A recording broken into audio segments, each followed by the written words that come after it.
What's up, you guys? Dragon Power 17 here, and by now I'm sure all of you know that there's a ban list out that came out yesterday, unless you've been living under a rock and you just don't have access to the internet. Um, so I was going to do a video. I wanted to do not a ban list reveal or anything like that. I wanted to do a more of a discussion topic, kind of like trying to get into the heads of Konami America and why they came up with the ban list they did. So I'm just gonna go through a brief overview of what happened on the ban list. So we've got Kieran banned, Magic Spectre Unicorn Kieran got banned. Tire Neptune is a preliminary preemptive hit for the Lyrical Lucinia combo that's coming out in Maximum Crisis. Emptiness got banned. Rest in peace. Yada yada. Maxi got limited. Let's see. Rescue Cat limited. Bryonic. Brain Control. Future Fusion. Imperial Order limited. Semi-limits were Wisdom Eye, Zodiac Rat Pier, Interrupted Kaiju Slumber, and Sangan was free from the ban list. So, I want to get into why the list may seem underwhelming to a lot of people. And to be honest, in the beginning, I thought it was underwhelming, but at the same time, I was thinking they can't possibly kill Zodiac too much. Like, the deck just came out. It's putting up a lot of numbers, but other decks have been winning as well. So it's not quite the bombardment like Pepe was, but it's still a deck, I would say, and it's still, and even now I think a lot of people are saying it's gonna die, and I think they have to play a little more safe, a little more cautious because there's only 2 Rat Piers starting off. And that means that the DD Crow is a lot more prevalent, a lot more fearful to worry about. So, one of the things I wanted to get into was why this ban list seems so underwhelming. Is they've done it before. I mean, this isn't the first time they ever made a ban list not hitting all the hits that were necessary to kill the deck.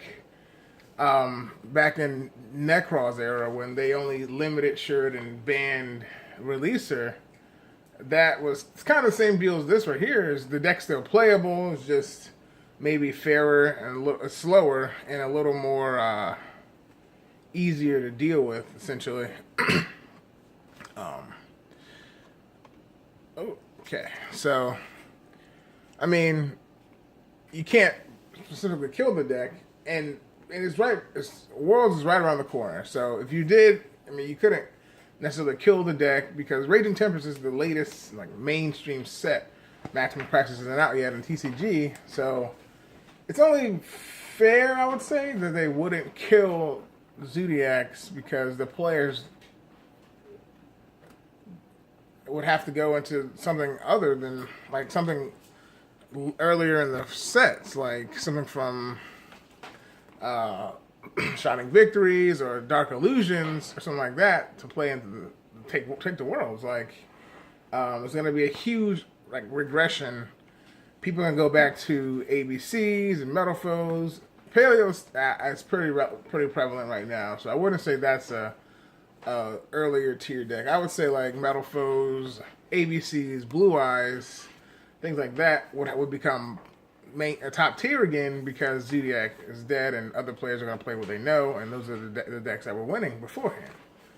So killing that deck, they would have to kill a huge list of other decks that I just mentioned in order to progress the game forward, which is what they try to do with the ban list, is try to stop people from playing the old stuff and play new stuff. But again, there's no new stuff to play. I mean, you can play Invoked, Wind Witch, yada yada, but that deck's already out, and Paleo's already out.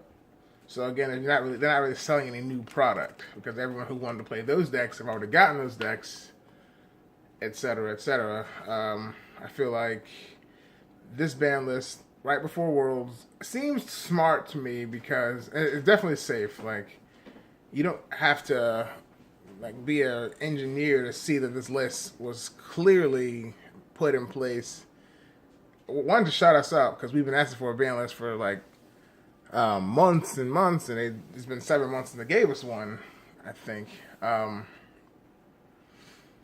But another thing, they just did it so it's as to sort of not, like I said, kill Zodiac.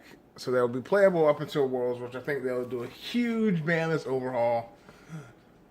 They'll release some stuff and ban some stuff. I think it's gonna be a huge deal after Worlds, what they're gonna do to the ban list. So this one seems safe, seems smart in my opinion. Now, the one thing I don't like, the only gripe I have with this ban list is that Maxi went to 1. I think it's kind of stupid to put a card that helps players go second better to 1. Now there's really no reason to go second unless you're main decking kaijus to a point where playing second is your best strategy, essentially. People build their decks to go second, and Max C was one of those key cards to help players come back from the first turn setup. So putting that to 1 kind of made no sense to me. But whatever. Maybe it'll get banned. Maybe it'll go back to semi-limited. We'll never know. Probably never to 3 again, unless it gets in a route of 2 somehow. But that's just something I want to talk about because I feel like a lot of people are crapping on this ban list. And yeah, it's kind of underwhelming, but I think it's for a good reason.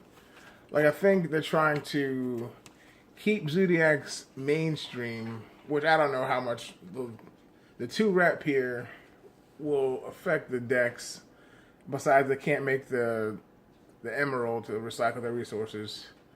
And I know that's a part of it. And, that makes the deck more fair because what other decks can spit out monsters then recycle the ones they use to spit them back out at you. Like, it's kind of crazy in my opinion, I would say. And of course, there are definitely some things I could have done, like limit Tenki and ban, or limit Emerald or ban Emerald, or semi-limit or limit Instant Fusion, ban Norden, hit Terra Top. There's so much they could have done. But like I said, they killed the deck and its functionality. Then DDD will probably be a contender, which, in all fairness, they only came out like a week or 2 before Zoot actually hit the ground running. So maybe DDD players are kind of like, yes, this is like my chance to shine. Though I'm not entirely sure they're going to get that chance. But like Metal Foes would be prime. Blue Eyes would be running around. Paleozoics, Invoked, Wind Witch, Artifact. So many other decks that are like fully playable that the Zodiac deck just kind of keeps them in check, essentially. And if that deck fell off, then all these decks will probably come back to surface. And then the Konami will have a new issue because when Maximum Crisis finally does come out, and they're going to have a ban list to hit all these decks that are out currently. So that's the kind of situation that Konami has put themselves in by delaying a ban list for so long. But those are my thoughts. That's what I think about the newest ban list, 2017. Yeah, it was a kind of a flop, but I mean, you have to think about it objectively. Like, there's so many things they could have done. There's so many things that they probably should have done, but in the grand scheme of things, with Worlds coming right around the corner, it seems kind of selfish, in my opinion, to make people invest in Zodiac and then hit them so they couldn't even play them in Worlds. Like, that seems a little selfish to me. So let me know what you guys think in the comment section below. If you enjoyed, if you like this video at all, or if you thought about what I thought about, leave a like and subscribe for more Yu-Gi-Oh content. This is Dragon Power 17. I'll see you in the next one.